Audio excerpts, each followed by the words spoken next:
Greetings to you in Jesus' name. प्रभू येशूच्या नावामध्ये पुन्हा एकदा सर्वांना सलाम करतो. Once again, today we will meditate on tradition. आणि आज पुन्हा एकदा आपण परंपरांवर पाहणार आहोत. What is tradition? परंपरा काय आहेत? It says in 1 Peter 1st chapter verse 18. पेत्राचे पहिले पत्र पहिला अध्याय आणि याच्या 18व्या वचनामध्ये म्हटल्याप्रमाणे Tradition is handed to us through our ancestors. आणि परंपरा ज्या आहेत या आपल्या पूर्वजांकडून आपल्यापर्यंत आलेल्या आहेत. For example, our tradition of fasting for 40 days. उदाहरणार्थ 40 दिवस उपवास करणे. You know, disciples never heard about it. शिष्यांनी कधी ह्या गोष्टी ऐकल्या नव्हत्या.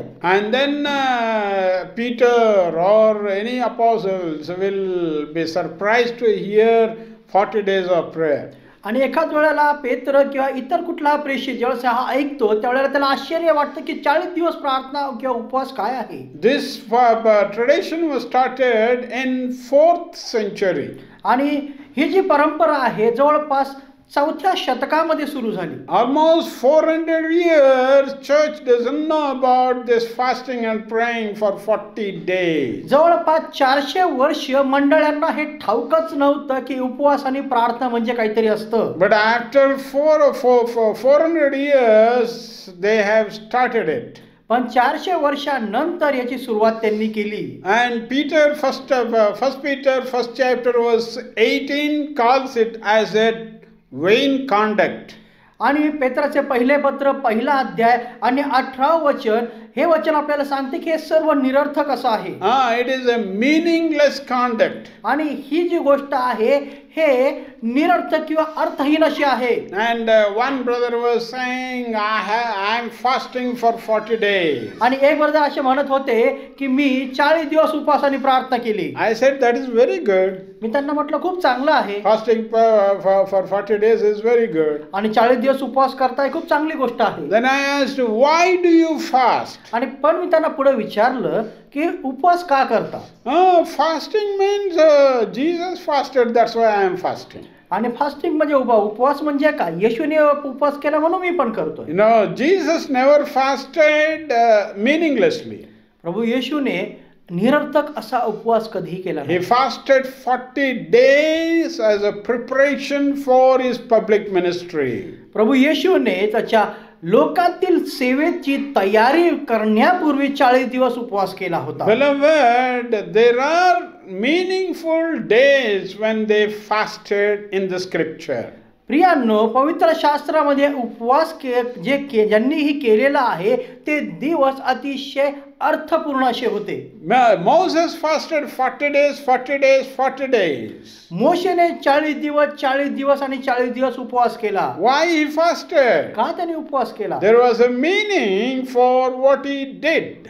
जे काही त्यांनी केलं त्याच्या मागे त्याला एक कारण किंवा अर्थ होता. God has commanded him, Moses, come up to the mountain. आणि मोशेला परमेश्वराने हाक मारली, मोशे वर पर्वतावर ये. He went to the mountain to receive commandments of God in the presence of God. देवाच्या सानिध्यामध्ये परमेश्वराकडून ते नियम किंवा आज्ञा घेण्यासाठी मोशे डोंगरावर चढला. It is not by any presence or any big person's presence it was received by the living God's presence and directly from God. आणि हे कुठल्या मोठ्या व्यक्तीच्या द्वारे, मोठ्या एखाद्या व्यक्तीच्या हाताद्वारे किंवा एखाद्या मोठ्या व्यक्तीच्या उपस्थितात नाही, तर परमेश्वर जो जिवंत आहे त्यांनी स्वतः या आज्ञा मोशेला दिल्या होत्या. Let us go to the book of Isaiah. पुन्हा एकदा यशायाच्या पुस्तकाकडे आपण जाऊया. 58th chapter. त्याचा 58वा अध्याय. And let's read verse 1. आणि त्याचं पहिलं वचन आपण पाहूया. It says, shout aloud, do not spare. वचन म्हणतं, कंठर कर, कसर करू नको. Lift up your voice like a trumpet and declare to my people. आपला स्वर मोठा कर व माझ्या लोकांस त्यांचे अपराध याकोबाच्या घराण्यास त्यांचे पातके विदित कर. Their transgressions and to the house of Jacob their sin. माझ्या लोकास त्यांचे अपराध व याकोबाच्या घराण्यास त्यांची पातके विदित कर. So what he has to do, he has to raise a trumpet. आणि त्यासाठी काय करायचं आहे? एक मोठा स्वरात कर्णा वाजवायचा He आहे has to shout aloud. आणि त्याने मोठ्याने आरोळी मारायची आहे. There is no mercy and then he cannot spare. आणि त्या आपण पाहतो की कुठलीही कृपा नाहीये आणि ज्याच्याबद्दल त्याला सोडण्यात येणार नाहीये. So he has to shout. आणि म्हणून त्याला आरोळी करणंच आहे. Against what? कशा विरोधात? Against the Jacob's sin and transgression. आपण पाहतो याकोबाच्या घराण्याचा जी पातकं आहेत त्यांच्या विरोधात. What is sin? पाप काय आहे मग? Sin is missing the mark. आणि पाप म्हणजे ती जी खूण आहे ती खूण चुकवणं. God has given a border and you can't go beyond the border. When you cross it, then it becomes a sin. परमेश्वराने एक सीमा लावून दिलेली आहे. जेव्हा आपण ती सीमा ओलांडतो त्यावेळेला आपण पातक करतो. Then there is a transgression. आणि मग आपण पाहतो अपराध. What is this transgression? अपराध काय आहेत? Hebrews 9:26 speaks about the transgression of sin. आणि इब्री लोकास पत्र 9 अध्याय 26 वचन या ठिकाणी अपराधांबद्दल किंवा पापांची जी फळं आहे त्याबद्दल सांगतं. Transgression means the willful sin.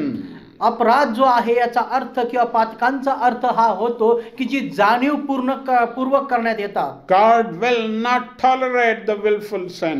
आणि परमेश्वराला जाणीवपूर्वक केलेली पातके आवडत नाही. Then verse 2 says, आणि पुढे दुसरं वचन म्हणतं Isaiah 58 verse 2, यशाया 58:2 Yet they seek me daily. तर ते रोज रोज मजकडे येतात. What is this? हे काय आहे? They are seeking daily. आणि ते परमेश्वराचा रोज शोध करत आहे. Is it wrong to seek daily? आणि मग शोध करणं रोज हे चुकीचं आहे का? Seeking God is definitely good thing. परमेश्वराचा रोज शोध घेणं ही चांगली गोष्ट आहे. But what is he saying here? पण इथे तो काय म्हणतो? Let us read this verse completely. आणि हे पूर्ण वचन आपण एकदा वाचूया. Yet they seek me daily and delight to know my ways, as if it were a nation that act in righteousness and has not forsaken the ordinances of their God. ते तर रोज रोज मजकडे येतात, माझे मार्ग ते जाणू इच्छितात, धर्माचरण करणाऱ्या व आपल्या देवाचे नियमशास्त्र न सोडणाऱ्या राष्ट्राप्रमाणे ते मजकडे रास्त निर्णय मागतात, देवाची समीपता ते इच्छितात. They ask me for just decisions. They take delight in approaching God. आणि पुढे वचन आपल्याला हेच सांगतं की ते देवाचे नियमशास्त्र न सोडणाऱ्या राष्ट्राप्रमाणे मजकडे रास्त निर्णय मागतात, देवाची समीपता ते इच्छितात. How great, how wonderful are these people. आणि किती ही महान अशी लोक ही होती. Now verse 3. आता तिसरे वचन. It says, Why have ye we fasted? आम्ही उपवास करीतो ते तू का पाहत नाहीस? They say, and you have not seen it. And why have we afflicted our soul? आम्ही आपल्या जीवास पीडा देतो ती तू का लक्षात आणत नाही? You have paid no attention, Lord. आणि तू आपले या गोष्टी लक्षात का आणत नाहीस? So what they are saying? काय ते म्हणतायत? They are saying, Lord, ते म्हणतात, प्रभू we have fasted. आम्ही उपवास केला, We have did the 40 days fasting. आम्ही 40 दिवसाचे उपवास केले, We are better people. आम्ही चांगले लोक आहोत, We are much good people. आणि आणखी आम्ही चांगले लोक बनत आहोत, We are better than our neighbors. आमच्या शेजाऱ्यांपेक्षा आम्ही चांगले आहोत, Better than these people, those people. या लोकांपेक्षा त्या लोकांपेक्षा आम्ही चांगले आहोत. Why have you not paid attention to our prayers? मग तरी सुद्धा तू आमच्या प्रार्थनांकडे का लक्ष देत नाहीस? Why did you ask us to fast and fast and fast? मग तू आम्हाला उपवास आणि उपवास करावास का लावतोस? We fasted but you didn't care. आम्ही उपवास केला पण तुला आमची परवाच नाहीये. What they are doing? काय ते म्हणतायत? They are trying to blame God. ते देवाला आज दोष देण्याचा प्रयत्न करत Trying आहेत to find fault with God. आणि परमेश्वर परमेश्वराला त्या ठिकाणी दोष देऊन त्याला चुकीमध्ये पकडण्याचा प्रयत्न करत आहे. Now let's go to the further. आणि पुढे आता आणखीन पाहूया. It says, look, on your day of fasting, you find pleasure and exploit all your laborers. पहा, तुमचा उपवासाचा परिणाम तर असा होतो की तुम्ही त्यावेळी कटकटी करिता व दुष्टपणाने ठोसाठोसी करिता. There are people who fast. असे लोक आहेत जे उपवास करतात. But for what? कशासाठी? For their own pleasure. स्वतःच्याच कामकाजासाठी. And then they exploit all the laborers. आणि मग काय करतात की सर्व जे काबाड कष्ट करणारे आहेत त्यांच्याकडून ते काम करून घेतात. They exploit the poor people. गरीब लोकांचा त्या ठिकाणी ते हेवा करतात. Is it a true fasting? याला खरा उपवास म्हणतात का? God says no. नाही, परमेश्वर म्हणतो हे नाही. It is not a true fasting. हा खरा उपवास नाही. What is it? मग काय आहे? It is a meaningless tradition. कारण ही जी आहे निरर्थक परंपरा आहे. It is a meaningless tradition to blame God. देवाला दोष देणं हे निरर्थक परंपरा आहे. It is a meaningless tradition to fast until you get your selfish motive. जोपर्यंत तुमचे स्वार्थी जे गोष्टी आहेत पूर्णत्वास येत नाही तोपर्यंत उपवास आणि उपवास करणं. So they are finding pleasure in such kind of prayer. अशा प्रार्थनांमध्ये लोकांना आनंद मिळत असतो. And then God says, आणि त्याबद्दल परमेश्वर म्हणतो, look, on your day of fasting you find pleasure and exploit all your laborers. पहा, तुमच्या उपवासाचा परिणाम तर असा होतो की तुम्ही त्यावेळी कटकटी करिता व दुष्टपणाने ठोसाठोसी करिता. And not only that. आणि केवळ तेवढंच नाही. Verse 4. चौथं वचन, Look, you are fast for strife and debate. आणि मग पुढे म्हटलेलं आहे की तुमच्या उपवासाचा परिणाम कसा आहे. And to strike with the fist of the wickedness. आणि तुम्ही काय करता की तुम्ही दुष्टपणाने काम करीत आहात. You do not fast as you do today to make your voice heard on high. तुम्ही उपवास यासाठी करत नाही की उच्च स्थानी तुमची प्रार्थना ऐकली जावी. Once one person came to us as we are fasting and praying. आणि उपवास प्रार्थना करत असताना एकदा एक व्यक्ती आमच्याकडे आला. Please pray for our neighbor. आणि तो म्हणाला की माझ्या शेजाऱ्यांसाठी कृपा करून प्रार्थना करा. Always they are finding fault with us. आणि नेहमी ते आमचे दोष काढत असतात. And then pray that their mouth will be shut. आणि म्हणून प्रार्थना करा की त्यांची तोंडच बंद होतील. Otherwise pray that their eyes will become dim and blind. नाही तर मग तुम्ही अशी प्रार्थना करा की त्यांचे डोळे बंद होतील, नाही तर ते आंधळेच होतील. What is that? हे काय? That is a prayer of strife. प्रियांनो, ही दुष्टपणाची प्रार्थना आहे. A prayer to take revenge on those who trouble you. आणि एक अशी प्रार्थना आहे की जे तुम्हाला त्रास देतात त्यांचा बदला घेण्यासाठी. So Israel is having that kind of tradition to pray for the enemies that their mouths are shut and their eyes are blind.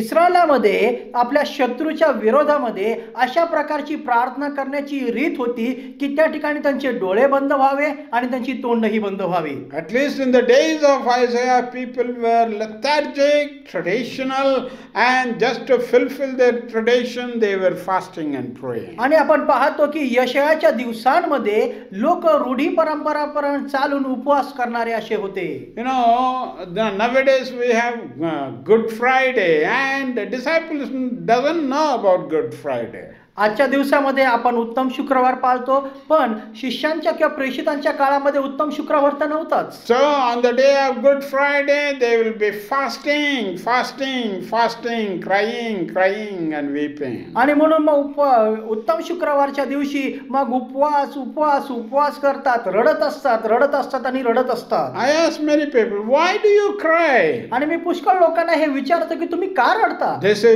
Jesus died for us. आणि ते म्हणतात येशू आमच्यासाठी मरण पावला. So what? मग काय, Jesus died, he gave sacrifice, and he became sacrifice for you and me. येशू तुमच्या आणि माझ्यासाठी मरण पावला, तो तुमच्या आणि माझ्यासाठी मारला गेला. Not that you have to fast and cry and weep. मग ह्याच्यासाठी तुम्ही गरज नाहीये की तुम्ही रडावं. They cry and weep and fast. ते रडतात, उपवास करतात, But their hatred is still there. पण मनामध्ये असलेला जो दुष्टपणा किंवा जो द्वेष आहे हा तसाच असतो. Their strife is still there, nurtured in their mind. आणि ते दुष्टपणा त्यांच्या अंतःकरणामध्ये तसाच त्याचं ते पालन पोषण करीत असतात. If that is the kind of fast we are doing, it is only a tradition, it is not meaningful. आणि मग अशा प्रकारचा उपवास जर आपण करत आहोत तर ते केवळ रूढी परंपरा आहे, त्याला अर्थ नाही. So turn to God saying, Lord, I am a traditional, I am not meaning, I am not having any meaning. आणि म्हणून मग वचन म्हणतं परमेश्वराकडे वळा, कारण जर त्या उपवासामध्ये अर्थ नाही तर. Yes, I am praying, but it is only for my own needs and my own thing. हा मी प्रार्थना करतो पण ते केवळ फक्त माझ्या गरजा पूर्ण करण्यासाठीच आहे. I saw one brother. आणि एका बंधूला मी बघितलं, He used to always say, आणि ते नेहमी म्हणत असत, Brother, I want to give my money for ministry. आणि ते नेहमी म्हणत असत की ब्रदर मला सेवेला आर्थिक मदत करण्याची इच्छा But what आहे. happened? पण काय होतं, You know, my own brother is sick, माझे स्वतःचे भाऊ आजारी आहेत and my own people are sick. आणि माझे स्वतःचे लोकच आजारी आहेत. So when they are sick, then I have to spend for them. मग जेव्हा ते आजारी आहेत मला त्यांच्यासाठी खर्च करावा लागतो. So what is that? It is a self-centered prayer. आणि मग हे काय आहे, ही स्वकेंद्रित असलेली प्रार्थना आहे. My own people, my own things, my own spending everything. Where is God then? मग माझं सगळं काही, माझं माझं माझं मग या सगळ्यांमध्ये देव कुठे आहे? Is God has a priority in your life? परमेश्वराची प्राथमिकता तुमच्या जीवनामध्ये आहे की नाही? You have only priority for tradition. तुमच्या जीवनामध्ये केवळ रूढी परंपरांसाठी प्राथमिकता आहे. I don't say that you should not help your brothers or your immediate family members. मी हे तुम्हाला म्हणत नाही की तुमच्या कुटुंबातले लोक किंवा तुमच्या भावांना तुम्ही मदत करू नका. You have to help them. तुम्हाला निश्चित त्यांची मदत केलीच पाहिजे. But what is God's पण जे देवाचं आहे has to be given to God. ते देवाला दिलंच गेलं पाहिजे. Otherwise you are just a traditional and it is sinful before God.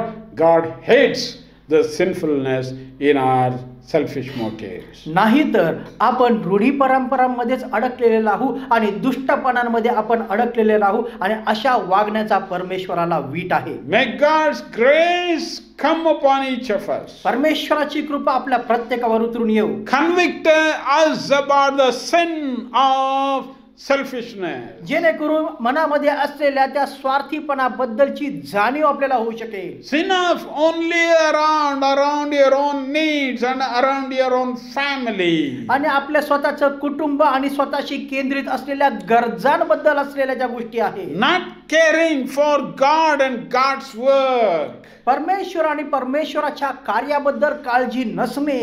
Not caring for the work of God. परमेश्वराच्या कार्याबद्दल आणि परमेश्वराच्या सेवाबद्दल काळजी नसणे. If you love the जर Lord, तुम्ही देवावर प्रेम करता you will definitely love the Lord and His work, and you will definitely spare. जर तुम्ही परमेश्वरावर प्रेम करता तर निश्चित त्याच्या कार्यासाठी तुम्ही देणार. Now let God open our eyes. आणि आता परमेश्वर आपले डोळे उघडव. It is my prayer ही माझी प्रार्थना आहे to see that God opens our understanding that we may come out of selfishness. जेणेकरून परमेश्वर आपले डोळे उघडो की आपल्या स्वार्थीपणातून आपण बाहेर पडू शकू. Come out of selfishness and selfish prayers and look beyond to God's world and see the needs in the God's world. जेणेकरून त्या स्वार्थीपणातून बाहेर निघून जी परमेश्वरासाठी असलेली गरज आहे ती आपण पाहू शकू. May God help us to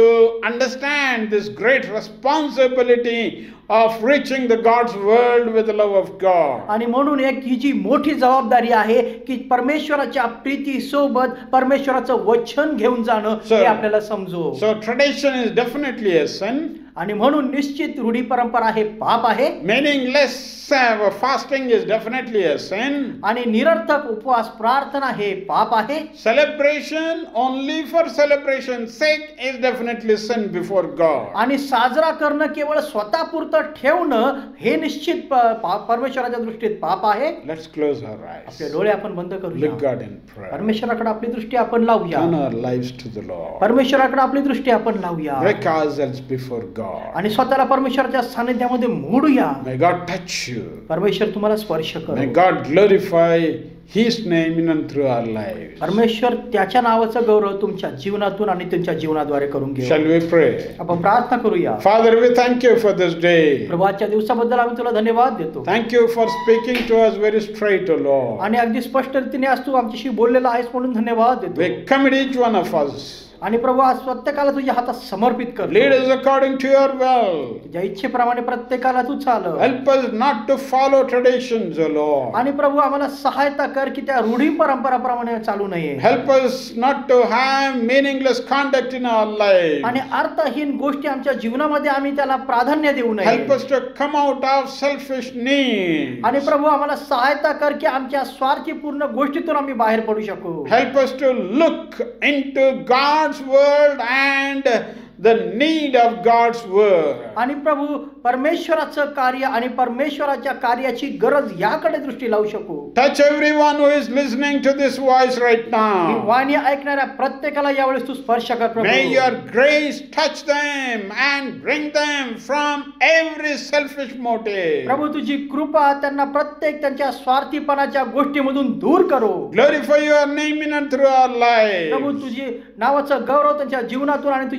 तुझ्या त्यांच्या जीवनाद्वारे तू करून घे. May your grace continue to be upon each of us. तुझी कृपा आम्हा प्रत्येकाच्या जीवनावर सदैव राहो. We thank you for each and every effort of Rofe TV, Lord. आणि रोफे टीव्हीच्या प्रत्येक प्रयत्नांबद्दल आम्ही तुझे आभार मानतो. Continue to glorify your name and meet every need in their ministry, Lord. आणि प्रभू, त्यांच्या सेवेची प्रत्येक गरज तू आपल्या स्वर्गीय भांडारातून पूर्ण कर. In Jesus' name we offer this prayer, our Father. ख्रिस्त येशूच्या द्वारे प्रार्थना पिता तुला सादर करतो म्हणून तू स्वीकार कर देवा. Amen. आमेन. Amen. आमेन. Hallelujah. हालेलुया.